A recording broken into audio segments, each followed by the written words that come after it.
ისის წმინდა ნიკოლოზის სახელობის ეკლესიაში საღვთო ლიტურგია აღევლინა. ღვთისმსახურება ტაძრის წინამძღვარმა დეკანოზმა ბესარიონ მენაბდემ აღასრულა. წირვის დასასრულს სასულიერო პირმა ტაძარში შეკრებილნი დაალოცა და მათ 300 არაგველის გმირობა კიდევ ერთხელ შეახსენა. ჩვენი ტაძრისთვის განსაკუთრებული დღესასწაულია, შეიძლება ითქვას ეს არის ჩვენი ტაძრის მეორე დღესასწაული ნიკოლოზობის შემდეგ და მეორე დღესასწაულად იწოდება იმიტომ, რომ ჩვენი ტაძარი ბრძანისის ბრძოლის ველზე დგას. აქ სანამ ეს ტაძარი აშენდებოდა, მიმდინარეობდა ბრძოლები, დაწყებული 300 არაგველის დღევანდელი ბაღიდან, ვიდრე თაბორის მთამდე, მთელი ეს ტერიტორია მოფენილი იყო ბრძანისელთა ძვლებით და ეს ძვლებიც ახლა ამ მიწაში განისვენებენ. ჩვენი ტაძრის ეზოშიც კი უამრავი ძვლებია უწესრიგოდ დამარხული. რომ არაფერი ვთქვათ იმ 300 არაგველის ბაღზე, სადაც უამრავი ძვლები განისვენებენ. წარმოვადგენთ არაბულების საგვარეულოს ხელშუქებიდან და არაბულების სახელით ულოცავთ მთელ საარაგოს, სრულიად საქართველოს, სრულიად საქრისტიანოს წმინდა 300 არაგველის ხსენების დღეს. დღევანდელი დღე ჩემთვის ძალიან მნიშვნელოვანია, იმიტომ რომ 300 არაგველებში ჩემი გვარიდან 7 არის, როგორც წმინდანებად არიან შერაცხული. ძალიან მიყვარს ეს დღესასწაული და არასდროს არ ვაკლდები. ისტორიულ წყაროებზე დაყრდნობით 1795 წლის 11 სექტემბერს კრწანისის ბრძოლაში გმირულად დაღუპულმა წმინდა მეომართა რაზმმა, რომელიც 300 ფშავ ხევსურსა და არაგვის პირელს აერთიანებდა, ერთმანეთს შეჰფიცა, ან მტერზე გამარჯვება, ან ბრძოლის ველზე გმირულად სიკვდილი. 300-მა არაგველმა მოწამემ ფიცი პირნათლად შეასრულა. მაშინ, როდესაც აღა მაჰმად-ხანი საქართველოში 35,000-იანი ლაშქრით შემოვიდა, ქართლ-კახეთის მაშინდელმა მეფემ ერეკლე მეორემ მხოლოდ 5,000 მებრძოლის შეგროვება შეძლო. უმრავლესობას მოხალისეები შეადგენდნენ. გადმოცემის თანახმად 300-მა არაგველმა მეომარმა მლეთაში ლომისის წმინდა გიორგის სახელობის ტაძარი მოილოცა და ბრძოლის ველს მხოლოდ მას შემდეგ მიაშურა. აღა მაჰმად-ხანის ურიცხ ლაშქართან უთანასწორო ბრძოლას მაშინ ათასობით ქართველი სიცოცხლე შეეწირა. მათ შორის იყვნენ წმინდა მეომრებიც. მათი გმირობა კი თაობებისთვის სამაგალითოდ იქცა. ეს არის საარაკო ბრძოლა ქართველთა 35,000-ის წინააღმდეგ 5,000-ის ბრძოლა, მაგრამ ამ საარაკო ბრძოლასთან ერთად ეს არის ჩვენი ტრაგედია იმისა, რომ მეფემ 5,000 კაცზე მეტი ამ ბრძოლაში ვერ შეაგროვა, ვერ გაუწია წინააღმდეგობა ხალხმრავალტერს, თუმცა მეფე ერეკლეს დაკრძალვაზე 3 წლის შემდეგ 20,000-მდე მეომარი მოვიდა პატივის მისაგებად.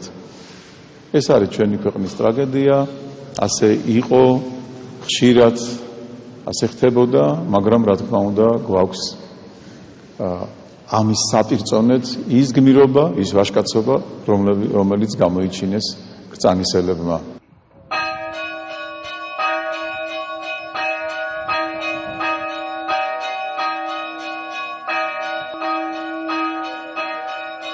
საღვთო ლიტურგიის დასრულების შემდეგ სასულიერო პირები და მრევლი ხატებით, წმინდა ნაწილებითა და საგვარეულო დროშებით გაემართნენ სწორედ იმ ადგილისკენ, სადაც კრწანისის უთანასწორო ბრძოლა მოხდა. წმინდანთა სულებისადმი სავედრებელი პარაკლისი გარდაბნისა და მარტყოფის ეპისკოპოსმა გრიგოლმა აღავლინა.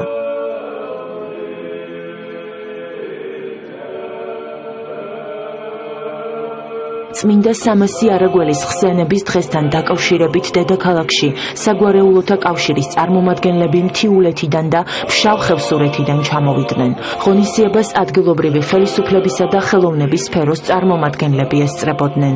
ამ სივრცეში გაიმართა ერთ-ერთი მთავარი ბრძოლა საქართველოს ისტორიაში და ძალიან ბევრმა მამულიშვილმა, ვაჟკაცმა დადო ამ მიწაზე თავისი ქვეყნისთვის. აქედან გამომდინარე, ეს ადამიანები არიან გმირები, მე იმედი მაქვს, ეს ბაღი თვითონ ეს სივრცე დაიკავებს იმ მნიშვნელოვან ადგილს თბილისის არქიტექტურაში, თბილისის განაშენიანებაში, რაც მას ეკუთვნის და მას დაერქმევა ის სახელი, რომელიც მას ეკუთვნის. სამასიარაგველი არა მარტო მათი წინაპარია, საიდანაც იყვნენ წარმოშობით, არამედ სრულად საქართველოს წინაპრები არიან ისინი და რომლებმაც აი ამ ველზე დადეს თავი საქართველოს საკეთილდღეო და ნათელი პირებით წარსდგნენ მარადიულ საქართველოში იმ ღირსეული წინაპრების წინაშე. და მე ღრმად ვარ დარწმუნებული, რომ ეს ტრადიცია იქნება გაგრძელდება და ამათ მაგალითზე დაიზრდებიან პატრიოტული სულისკვეთებით მომავალი თაობები. თიულები ვართ ხევსურებთან ერთად. ჩვენი კუთხეა საამაყო, რომელიც ისტორიამ დიდი ხანია იცის და კიდევაც დაამახსოვრდება, კიდევაც გავზდით ისეთ შვილებს, რომლებიც სამშობლოს გამოადგენენ. მე მინდა სრულიად თელ საქართველოს მიულოცო დღევანდელი დღე, მინდა გავაღვიძოთ ის ქართული სულები ახალგაზრდობაში, გაიზარდონ ვაჟკაცები, ნამდვილი მამული შვილები. კრწანისის ბრძოლიდან 219 წელი გავიდა. ორგანიზატორები ისტორიული დღის მრგვალი თარიღის აღსანიშნავად მზადებას უკვე იწყებენ. როგორც ცნობილია, მალე ველის კეთილმოწყობაც დაიწყება. აღსანიშნავია ისიც, რომ საპატრიარქოს ხუროთმოძღვრების საბჭომ კრწანისის ველის პროექტი უკვე შეადგინა. ეს არის ზუსტად ის ადგილი, სადაც ბოლო ბრძოლა მიდიოდა. ეს არის თბილისის გალავნის ფრაგმენტები, რასაც თქვენ ხედავთ, აქ გადიოდა ხევი, რომელსაც ოხერხევი ერქვა და ძირითადი, ესე იგი, მებრძოლები აქ სამასიარაგველი აქ დაიმარხა. ბრძოლის წინ სიტყვას კითხვეს ესე რომ მოდიო ხელითო მიწავიღოთ, როგორც ზიარებაო, ესე მიიღეს და როგორც ხორცი და სისხლი, რადგან ეს მიწა გაშფენილია ჩვენი სისხლით და ხორცითო, ამიტომ აქ დადეს თავი და შემდეგ როცა დაიხოცნენ, ერთი კვირა აქ ეყარდნენ და დამსაფლავებელიც კი არავინ იყო, იმიტომ რომ ეშინოდა ძევით. არის შავსოფელი ქვია დღესაც. იქ ქალება შავები ჩაიწვეს და კაცებმა. და იმათმა შემდეგ დაასაფლავეს ეს 2008 წელს ივნისში უწმინდესმა და უნეტარესმა ილია მეორემ საქართველოს კათოლიკოს პატრიარქმა სამასი არაგველი შერაცხა წმინდანებად. ამის შემდეგ 2010 წელს სრულიად საქართველოს საგვარეულოთა კავშირმა გვარი და გვარიშვილობა დააწესა კრწანისობის დღესასწაული.